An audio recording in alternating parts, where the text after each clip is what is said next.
Shalom, damai di hati, bahagia, damai serta berkat Tuhan tentunya boleh menjadi bagian kita sekalian. Teristimewa kebenaran firman Tuhan yang terus Tuhan anugerahkan untuk kita dengarkan, untuk menuntun kehidupan kita dari hari ke hari. Kebenaran firman itu pun akan kita gumuli di pagi hari ini dan akan kita terima. Untuk itu mari kita berdoa. Kami bersyukur kepadamu ya Tuhan untuk hari yang baru yang Engkau beri bagi kami. Tapi menjalani hari ini kami tidak sendirian. Engkau bersama dengan kami. Kebenaran firman Tuhan yang akan kami baca, bukti dari pemeliharaan dan kasih sayang-Mu bagi kami.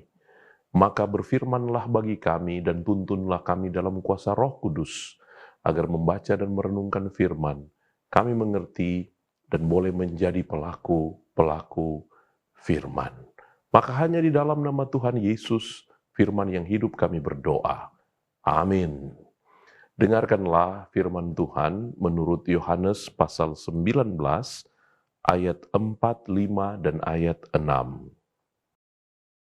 Pilatus keluar lagi dan berkata kepada mereka, "Lihatlah, aku membawa dia keluar kepada kamu, supaya kamu tahu bahwa aku tidak mendapati kesalahan apapun padanya."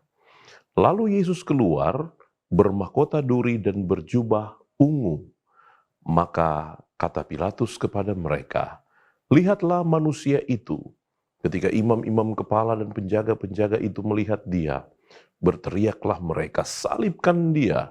Salibkan dia!" Kata Pilatus kepada mereka, "Ambil dia dan salibkan dia, sebab aku tidak mendapati kesalahan apapun padanya." Ibu bapak saudara yang dikasihi oleh Tuhan Yesus Kristus, dari bagian bacaan kita di saat ini, maka teranglah betapa Yesus Kristus Tuhan kita itu adalah pribadi yang tidak berdosa sama sekali. Dia tidak bersalah.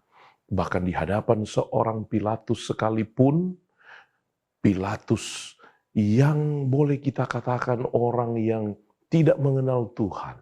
Tapi bahkan bagi orang yang tak mengenal Tuhan sekalipun, tidak mendapati kesalahan yang dilakukan oleh Tuhan Yesus. Bukankah Kristus Yesus dalam misi sorga untuk penebusan umat manusia di dalam karyanya yang agung adalah suatu persembahan yang tiada bercelah, tiada bercacat, dan dialah persembahan yang sempurna untuk mendamaikan kita dengan Bapa di sorga. Karena itu sebagai orang percaya, umat tebusan yang mendapatkan anugerah atas kasih mesra dan kasih lewat pengorbanan Kristus, biarlah kita boleh merenungkan segala derita Kristus di minggu-minggu sengsara Tuhan Yesus Kristus yang sementara kita maknai di saat ini. Kita percaya dalam pemaknaan yang benar, terlebih akan sengsara Sang Juru Selamat yang tiada bercela itu akan memungkinkan kita untuk bertobat, untuk semakin melihat akan kehidupan kita dan mau berbenah di dalam belas kasihan-Nya. Tetapi juga dari bagian bacaan ini, betapa kita boleh memperoleh nasihat lagi bahwa betapa kebencian itu menghilangkan logika. Kebencian menghilangkan daya fikir yang sehat kepada seseorang. Bayangkan dari bacaan ini betapa orang Yahudi ketika mereka begitu membenci Tuhan Yesus, mereka tidak lagi dapat melihat kebenaran. Berbeda dengan Pilatus. Bahkan Pilatus, seorang yang tidak mengenal Tuhan sekalipun, masih bisa melihat kebenaran itu. Dan itu dia perjuangkan walaupun dia gagal. Berbeda dengan orang Yahudi. Karena kebencian, mereka tiada memiliki kebenaran sekecil apapun.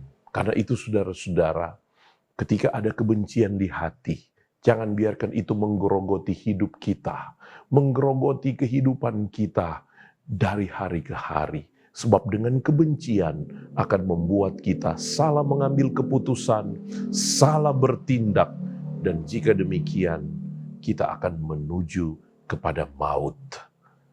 Maka di minggu sengsara ini pun, biarlah kita bertobat, kita membuang segala kebencian, dan datang kepada Tuhan. Amin.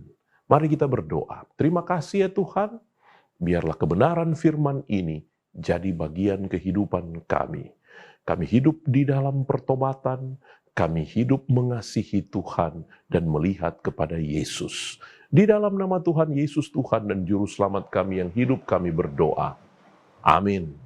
Demikian renungan harian keluarga di saat ini. Tuhan Yesus menolong kita selamat untuk menjalani minggu sengsara. Tuhan Yesus dalam pemaknaan yang benar untuk kita senantiasa tertuju kepadanya. Shalom, damai di hati.